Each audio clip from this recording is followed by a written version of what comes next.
لله والصلاة والسلام على سيدنا محمد وآله وسلم. അല്ലാഹു തആല ഭൂമി ലോകത്തിലേക്ക് മനുഷ്യരുടെ ഇഹപര ഗുണത്തിന് വേണ്ടി അത് വിശദീകരിച്ചു തരുന്നതിന് വേണ്ടി എത്ര പ്രവാചകന്മാരെയാണ് അയച്ചിട്ടുള്ളത്? 2.25 ലക്ഷം പ്രവാചകന്മാരെ അയച്ചിരിക്കും. വേറെ ഒരു അഭിപ്രായത്തിൽ 1.25 ലക്ഷമാണ്.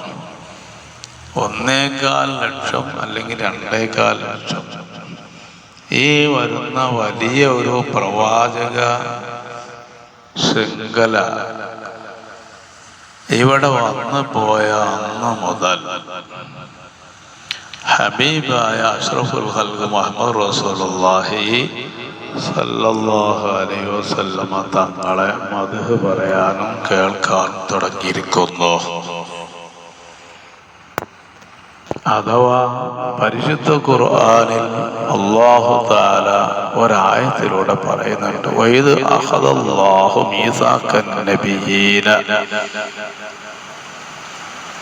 അല്ലാഹു തആല നബിമാരിൽ നിന്നെല്ലാം കരാറ് പിടിച്ച നേരത്തിന് ഓർക്കൂ. എന്താണ് ആ കരാറ് എന്ന് പറയട്ടെ.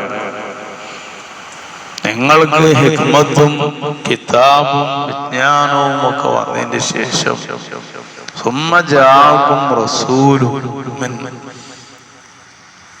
എൻ്റെ അഷ്റഫുൽ ഖൽഖ് മുഹമ്മദ് റസൂലുള്ളാഹി സ്വല്ലല്ലാഹു അലൈഹി വസല്ലം എന്ന നാമത്തിലുള്ള പ്രവാചകൻ വന്നാൽ ലതുമിനുന്ന ബിഹി വലതൻസുറുന്ന, നിങ്ങളുടെ പ്രവാചകത്തെ പണി മാറ്റിവെച്ച് ആ നബിന്റെ അനുയായിയായി തീരണം.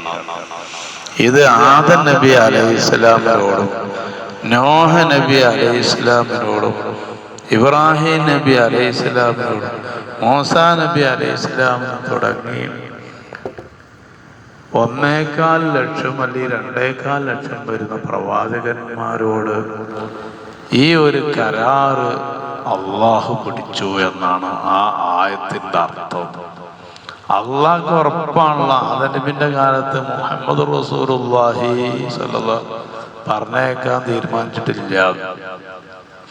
ഇബ്രാഹിം നബിന്റെ കാലത്തും പറഞ്ഞേക്കണ്ട തീരുമാനം. അന്ത്യപ്രവാചകരാണ് അഷ്റഫുൽ ഖൽഖ് റസൂലുള്ളാഹി. അങ്ങനെയുള്ള ഖുർആനിൽ പറഞ്ഞു, വാക്കാന മുഹമ്മദുൻ നബാ അഹദിൻ മിൻ റിജാലിക്കും വലാകിൻ റസൂലുള്ളാഹി വഖാതമൻ നബിയ്യീൻ എന്ന് പറഞ്ഞിരിക്കുക.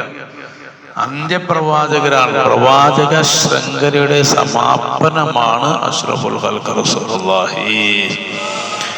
അതൊക്കെ അള്ളാന്റെ തീരുമാനമായിരിക്കെ ആദം നബിയോട് തന്നെ പറയാണ്, ശീസ് നബിയോട് തന്നെ പറയാണ്, നിങ്ങളുടെ കാലത്ത് എൻ്റെ മുഹമ്മദ് എന്ന് പേരുള്ള പ്രവാചകൻ വന്നാൽ നിങ്ങൾക്ക് പിന്നെ ദൗത്യ നിർവഹണ ഉത്തരവാദിത്വമില്ല. നിങ്ങൾ ആ പണി നിർത്തിവെച്ച് ആ നബിന്റെ പ്രചാരകനും അനുയായിയുമാകണം. എന്തിനാ? അന്ന് വരില്ല എന്ന് ഉറച്ച കാര്യ. ഈ നബിയുടെ മദ്ഹ് കൊണ്ട് അവരുടെ ശ്രദ്ധയിൽപ്പെടുത്തുക എന്നുള്ളതാണ്. ഈ നബിയെ കൊണ്ട് അവരെ ബൈഅത്ത് ചെയ്യിപ്പിക്കുക. അവരെ ഈ നബിയെ കൊണ്ട് ഉടമ്പടി ചെയ്തതുപോലെയാണ്. അന്ന് മുതലല്ല. ബഹുമാനപ്പെട്ട അലി ഇബ്നു അബീ ത്വാലിബ് റളിയല്ലാഹു അൻഹു ഇത് വിശദമായി ഉദ്ധരിക്കുന്ന ഹദീസിൽ പറയുന്നുണ്ട്, ലയബഅഥല്ലാഹു നബിയ്യൻ ആദമ ഫമൻ ബഅദഹു ഇല്ലാ അഖദൽ മീസാഖ ഫീ മുഹമ്മദിൻ സല്ലല്ലാഹു അലൈഹി വസല്ലം. ആദം നബി തൊട്ട് ശേഷമുള്ള ഒരു പ്രവാചകനും അല്ലാഹു പറഞ്ഞയക്കുമ്പോ ഇല്ലാ അഖദല്ലാഹുൽ മീസാഖ, ഒരു കരാറ് പിടിക്കും അവരോട്. ഫീ മുഹമ്മദിൻ സല്ലല്ലാഹു, മുഹമ്മദ് റസൂലുള്ളാഹി സ്വല്ലല്ലാഹു അലൈഹി വസല്ലം തങ്ങളിൽ കരാറ് പിടിച്ചിട്ട് ആദം നബിക്ക് നബുവത്ത് കൊടുത്തിട്ടുള്ളൂ, ശീസ് നബിക്ക് കൊടുത്തിട്ടുള്ളൂ, മൂസാ നബിക്ക് കൊടുത്തിട്ടുള്ളൂ, ഈസാ നബിക്ക് കൊടുത്തിട്ടുള്ളൂ.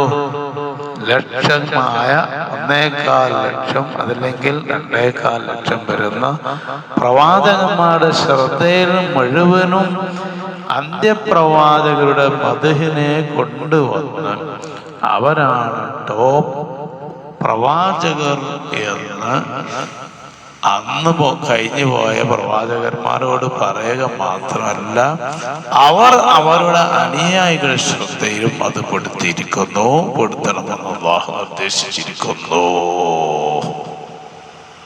അപ്പോ അന്ത്യപ്രവാചകരായ അഷ്റഫുൽ ഖൽഖ് മുഹമ്മദ് റസൂലുള്ളാഹി സ്വല്ലല്ലാഹു അലൈഹി വസല്ലം ഒരു മദ്ഹ്, ആ മദ്ഹ് കൊണ്ട് കേൾക്കാത്തവരായിട്ട് ഒരു ലോകത്ത് ആളുകളും ഇല്ല.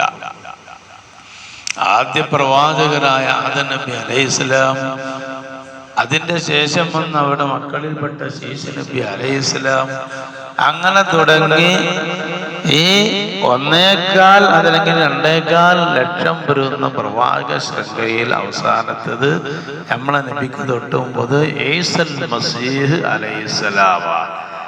അവരൊക്കെ വരുമ്പോ ഈ ഒരു മദ്ഹ് കേൾക്കുകയും ഈ നബിനെ കൊണ്ട് നിങ്ങൾ മനസ്സിലാക്കണമെന്നും ഈ നബിയെ പോലൊരു നബി ഇല്ല എന്നും പ്രവാചകന്മാർക്കും അവരുടെ അനുയായികൾക്കും തെര്യപ്പെടുത്തിയ ശേഷവും അതവർ അംഗീകരിച്ച് ഈ നബി വന്നാൽ ഞങ്ങൾ മാറി നിൽക്കും എന്നും കരാറ് പിടിച്ചിട്ട് മാത്രമാണ് അല്ലാഹു അവർക്കൊക്കെ നബുവത്തിന്റെ ഉത്തരവാദിത്വം കൊടുത്ത് പ്രബോധന ദൗത്യത്തിന് വേണ്ടി നാട്ടിക്കിറക്കിയത്. ഇതിപ്പോ നമ്മളെ നബിയായി വന്നിട്ട് നമ്മളെ മുണ്ടാതാക്കാനുള്ള നല്ല കഥ. മനസ്സിലായി?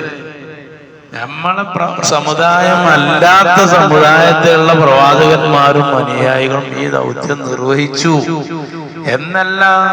മൂസാ നബി അലൈഹി ഇസ്ലാമിന്റെ കാലത്ത് ഒരു യുദ്ധം ഉണ്ടായാൽ പോലും ആ യുദ്ധവേളയിൽ നടക്കുമ്പോൾ യുദ്ധം ജയിക്കാൻ വേണ്ടി ദ്വാർന്ന് വരെ സൂറത്ത് അൽ ബഖറയിൽ പറയണ്ട. അന്ന് നബി വന്നിട്ടില്ലല്ലോ.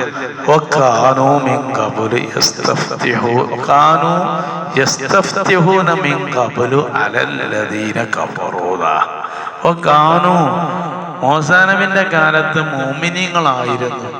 യസ്തഫ്തിഹൂന, യുദ്ധത്തിൽ വിജയം തേടുന്നവരായിരുന്നു.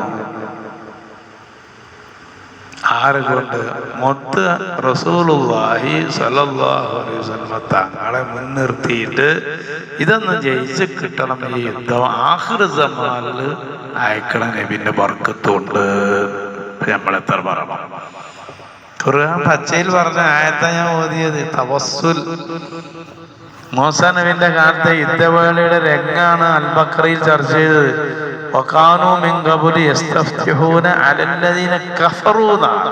കാഫിര്യങ്ങൾക്ക് എതിരെ വിജയിക്കാൻ വേണ്ടി അവരെടുത്തതിന്റെ അടവ്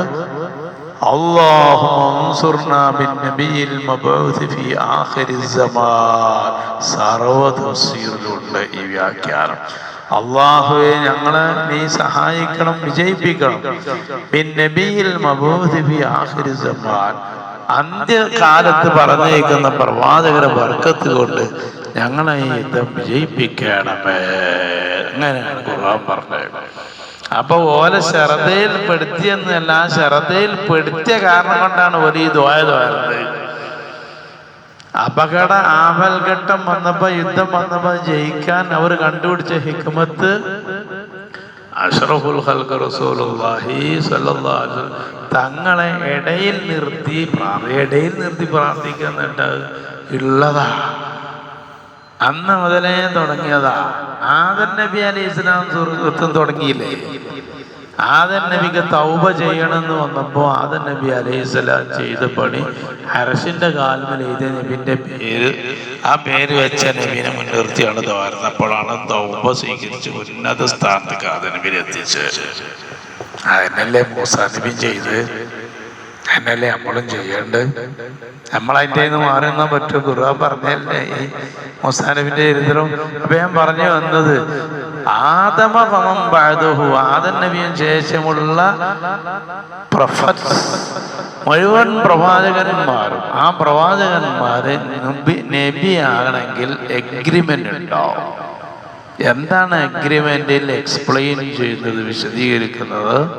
ഞങ്ങളെ കാലത്ത് മുഹമ്മദ് നബി എന്ന എൻ്റെ last and hero and top prophets, ഏറ്റവും ഹീറോ ആയതും ടോപ്പായതുമായ പ്രവാചകർ മുഹമ്മദ് റസൂലുള്ളാഹി വരൂലെന്ന് ഉറപ്പാണ്. വന്നാൽ അവസാനം പ്രവാചകർ, പക്ഷെ അത് ഛർദിപ്പിച്ച് നബിയുടെ മദ്ഹിനെ ആ നബിയിലും ആ നബിയുടെ ഉമ്മത്തിലും പ്രചരണം നടത്തി. അങ്ങനെയാണ് മുഹമ്മദ് റസൂലുള്ളാഹി സ്വല്ലല്ലാഹു അലൈഹി വസല്ലം തങ്ങൾ നമ്മളിലേക്ക് നബിയായി വന്നത്. ഈ ബോധവും നമുക്ക് വേണം. ഇത് ഖുർആനികമായ ഒരു വിഷയവുമാണ്. പ്രവാചകന്മാരെ എല്ലാവരും ചെവിയിലും അവരുടെ അനുയായികളുമാണ് ശ്രദ്ധയിലും ഹബീബായ റസൂലുള്ളാഹി സ്വല്ലല്ലാഹു അലൈഹി വസല്ലം തങ്ങൾ അനുയായിയാവും അവർ വന്നാൽ എന്നുള്ള ആ ശ്രദ്ധയും ആ എഗ്രിമെന്റും പിടിച്ച ശേഷമാണ് സർവ പ്രവാചക നിയോഗങ്ങളും ഉണ്ടായിട്ടുള്ളത്.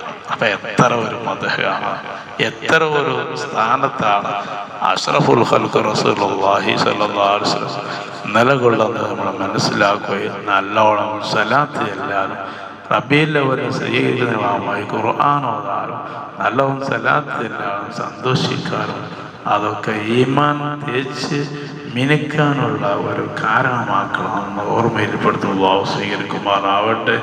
ആ നബിയുടെ ബർക്കത്ത് കൊണ്ട് നമ്മളെല്ലാവരും തസ്കിയത്തിലാക്കുമാറാവട്ടെ. നമ്മുടെയും എല്ലാവരുടെയും ദോഷം പൊറുക്കുമാറാവട്ടെ. എല്ലാ ദീനങ്ങൾ, ആഫത്തുകൾ തൊട്ട് വിപത്തുകൾ തൊട്ട് അല്ലാഹു ആ നബിയുടെ ബർക്കത്ത് കൊണ്ട് നമ്മളെല്ലാവരെയും കുടുംബങ്ങളെയും നാടിനെയും കാത്തുരക്ഷിക്കുമാറാവട്ടെ. അല്ലാഹു നമുക്ക് ഇൽമും ഹിക്മത്തും ഇബാദത്തും തഖ്വയും ഖുശൂഉം നൽകി അനുഗ്രഹിക്കുമാറാവട്ടെ. ഖത്മോദി ദ്വാരക്കാൻ പറഞ്ഞ ഖത്മുകൾ അവിടത്തേക്ക് എത്തിച്ചു കൊടുക്കുമാറാവട്ടെ. അത് സ്വീകരിക്കുമാറാവട്ടെ.